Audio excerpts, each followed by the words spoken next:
What's cracking, everybody? You're back with Mr. Berger, and tonight we're going to be taking a look at the most recent set of balance changes coming up on November 5th, 2018.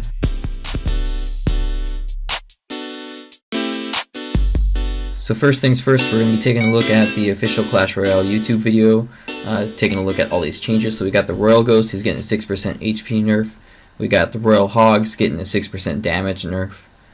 What do we have next? We got the Inferno Tower finally getting that much needed HP buff, only by 3%. Skeleton Barrel getting a massive death damage buff. Mega Knight getting a minor increase to his attack speed. And the Tombstone getting a significant nerf. The Giant also getting a nerf to his hit points. And the Magic Archer is attacking a little bit slower on his first attack. Cannon Cart getting a minor nerf to his hit speed as well.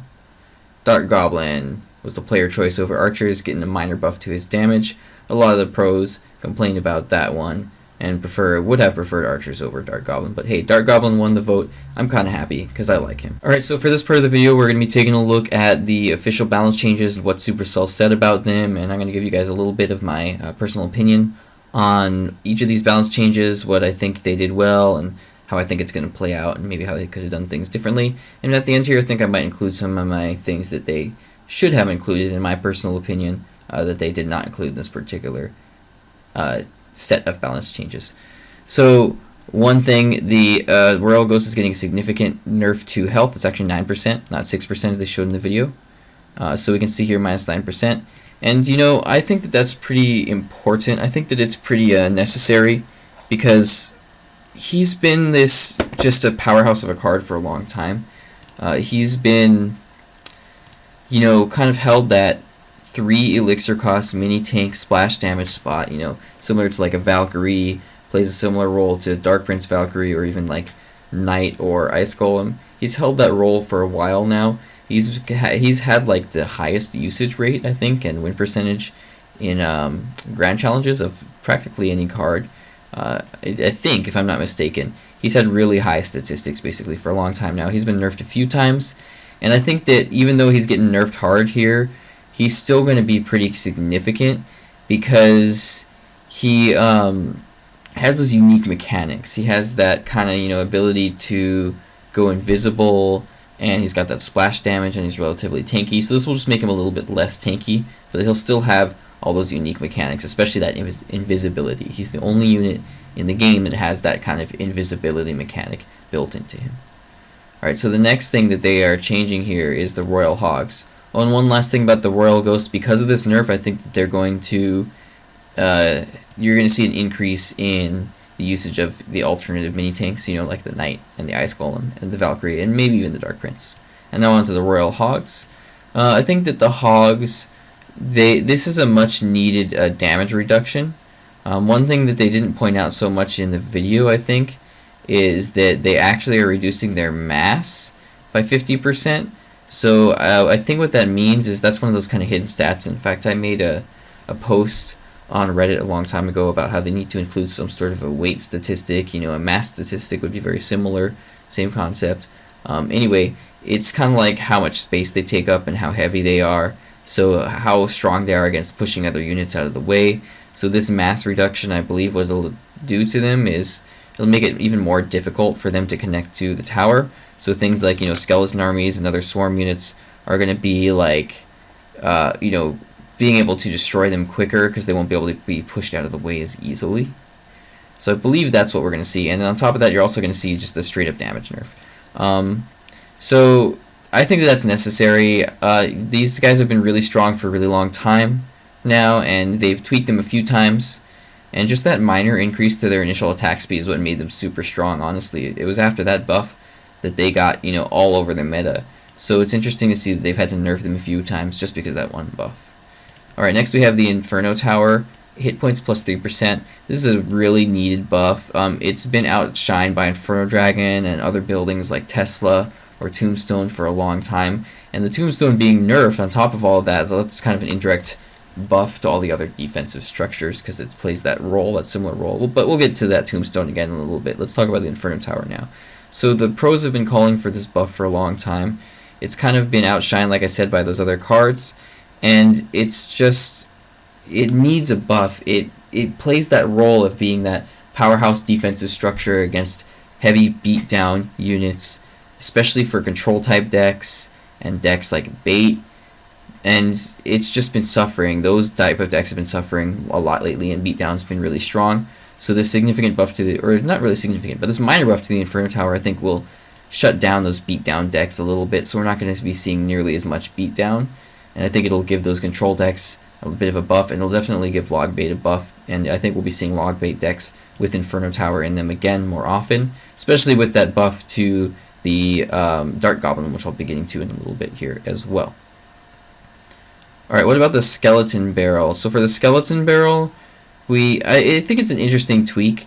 It still doesn't spawn its 8th skeleton, but now it one-shots Spear Goblins, because it's getting a 62% increase to death damage. So when the Skeleton Barrel drops, it does a bunch more damage now than it used to. So I think that's really interesting, because it started with, I think it started with 8 skeletons. It might have been less, but at one point it had 8 skeletons, and that's when it was really strong. I think it started with 8, and they gave a minor increase to the death damage, and or they gave it a death damage. It didn't have one at first. That's what it was.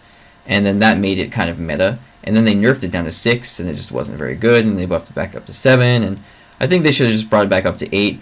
But anyway, this will be a really interesting buff to it, because it'll now combine with an Ice Spirit, completely destroy minions and potentially minion horde, or at least like 5 of the minions, right?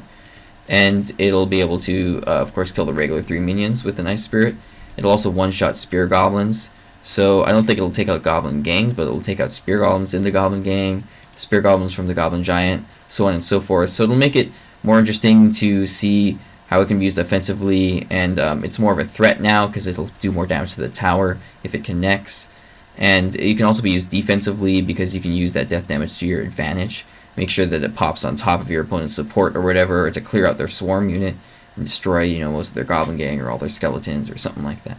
So hopefully this will make it meta again. And on top of that, if you guys recall, a long time ago there was this really popular Zap Bait deck a few months back, actually like probably 6 months to a year back, and the Mega Knight was kind of core in that deck too, and it involved the Skeleton Barrel, it involved the bats and the Spear Goblins and all that. Very strong Zap Bait deck.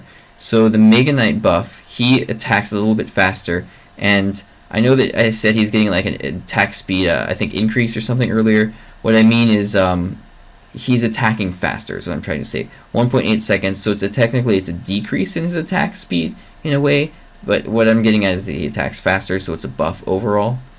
So we can see that it's just a minor buff. Mega Knight got a really hard nerf a while ago, a few balance changes ago, and it just blew him into the ground. Like, he has not come back from that. He's been weak ever since, and they've slowly buffed him over and over. He's been buffed like 4 times or something like that since then. So hopefully this minor buff here will allow him to, you know, get back into the meta a little bit. I think that is really needed. And again, this Mega Knight buff plus the Skeleton Barrel buff, that's going to bring back that Zap Bait deck, I think. So it'll be fun to play that deck again. We'll see how it goes. What they're saying here is they wanted him to be a little bit more competitive, a one-on-one fighter, so he could, you know, take on, you know, cheap mini tanks like Knights and Valkyries more easily and not be as useless against them and hard countered by them for a massive elixir trade. Now the Tombstone, this is an interesting one, and I've got mixed feelings about this one. I've never been a big fan, but it's been really popular lately. It hasn't been touched in a while. It probably needed this nerf, but I think that it's overkill. I think that they could have just gone with 1 or 2 of the things instead of reducing the spawn speed down and reducing the destroyed skeletons. Like the destroyed skeletons, that's already pretty significant. Because oftentimes the Tombstone is just used to absorb like 1 or 2 hits, and then you got 4 skeletons on DPS. And that's, you know, for 3 elixir, 4 skeletons plus a kiteable little structure, that's not bad at all. So even if you don't get any of the spawn skeletons, that's pretty significant. So reducing it down to 3, that's going to be a pretty significant nerf, I think. And on top of that, it's going to spawn even slower. So I think the Tombstone is probably going to fall off the map again. We're probably not going to be seeing it nearly as much. But, you know, we'll see how it goes, right? We'll see if it becomes non-meta, or if people are still going to be using it in like Lava Loon decks only, or if it's still going to be all over the place. Because for a while now, it's been all over the place. And as they say here, you know, they're talking about beatdown decks and everything here. So I think that it'll be a significant, I don't know, I guess that it kind of counters beatdown decks, right? But anyway, it'll be a significant change either way, is what I'm trying to say. So we'll see. It's good. I think it's good because apparently Tombstone's been everywhere. Even if I don't use it, stats show that it's been all over the place. It's been a lot of decks, so it's good that they're tweaking it. Giant. I'm not too happy about this one. Giant has kind of been all over the place. They like nerfed him twice in a row. Oh no, they buffed him twice in a row and then nerfed him twice in a row. And then buffed him back up again, and now they're nerfing him again, or something like that. It's just been all over the place. But this is a really minor one. It's only 2% HP nerf, so it won't be too significant. They're basically saying he's just too much of an offensive threat and a tank for only 5 elixir. So giving him that minor HP nerf will probably be pretty necessary. So I main Giant on my alt account. I've got a max level Giant on my alt account, so I'm kind of sad about this one. But again, 2% is not too significant. They could have done like 5 or 6%, as they have been known to do with other cards. But in this case, you know, it was 5% in all the other changes for the Giant, so I'm not too worried about that 2%. So for the Magic Archer, I've got mixed feelings about this. It's hard to say how it'll affect him until we see how massive it is. Either way, it should make him a little bit less bridge spammy. You know, he won't attack initially as fast, so he'll be able to be played at the bridge and just connect right away to the tower, you know, piercing through something. As easily, at least. So we'll see how it goes. We don't really know exactly how much slower it's going to be, but it's just an initial attack speed reduction. So we'll have to wait to see on that one. I don't know how I feel about this. I feel like he's a very high skill cap card, and I feel like he was fine where he was. He was seeing more and more usage just because people were starting to get the hang of him more, but that doesn't necessarily mean that he needed a nerf. So I don't necessarily agree with that one, but we'll see how it plays out. Maybe it was necessary, and maybe he was starting to get out of hand a little bit. We'll have to see how it plays out once we see how significant that nerf is. Alright, the cannon card, hit speed reduction. This is another one I don't really agree with. It's, or rather, a hit speed increase, so it's a nerf to the cannon card. So they say he's become the backbone of high pressure graveyard decks. I agree, but that's basically all that you would see him in, is these graveyard decks lately. Occasionally you'd see him in these interesting decks. There was that kind of control deck that had no win condition, and you could use the cannon card as kind of a win condition at the bridge to try to connect to the tower once you have, you know, positive elixir trades built up and everything. And, you know, you just didn't see him in too many other decks. He was very underused for a while, or it was very underused for a while, and then he got some buffs. And then, you know, he was used a lot in a lot of decks. And then he got nerfed again. And then you just saw him in these graveyard decks. And now they're nerfing him again. And it's a pretty minor nerf again, so I'm not too worried about it. But either way, I don't really agree with this one. I don't think it needed it. But hey, we'll see how it plays out in the long run. Alright. Dark Goblin. 4% HP or damage increase. Narrowly beat archers in a health buff. I think that the archers really needed a buff. I did vote for the Dark Goblin because I have him at level 12 on my alt account, soon to be 13, because it's pretty funny watching an over-leveled Dark Goblin live through something like a log. But anyway, he's been slowly buffed and buffed and buffed over the, you know, long time that he's been out. And he's a really cool, fun, powerful card, another high skill cap card. And this on top of the buff to the Inferno Tower, I think is going to increase the usage of log bait decks, probably with Dark Goblin in it. So I'm pretty happy about this one. I don't think that he really needed it, but it's going to be pretty cool because he's kind of underused. He's only used in certain niche decks, so maybe it'll make him even more viable. It'll be fun to see some interesting decks with him, and maybe a resurgence of those log bait decks, as I mentioned earlier. So I do wish that they did archers too, and let's talk about a few things I wish that they did do, actually. So I do wish that they did do archers on top of the Dark Goblin. I think that they shouldn't have put those two against each other because the archers need that buff. I'm really happy that they did that Inferno Tower for sure. So that's one that they've been needing a long time. I wish that they did Royal Recruits, and I understand the reason that they didn't do this was because they didn't want to make like a massive shift to the Royal Recruits and make them super meta again right before the final championships over in Japan. So they wanted to not shift up the meta too much, which is why they're doing kind of all these minor kind of slight tweaks here and there and touching cards that aren't super meta and things like that, because I don't think they want to change up the meta too much. So I wish they tweaked the Royal Recruits, but they'll probably get to that pretty soon. They need to do something about those guys because they were so awesome and fun, and they introduced a whole new like split archetype meta into the metagame, excuse me, and they are just such an interesting card, and it's too bad that they were so powerful and then just fell into absolute oblivion. I'm still waiting on the E-Barb tweak. I think that they will tweak E-Barbs at some point. They need to do something kind of middle ground like they did with the Royal Giant. I think that they found a pretty good compromise with the Royal Giant, where he's still pretty good.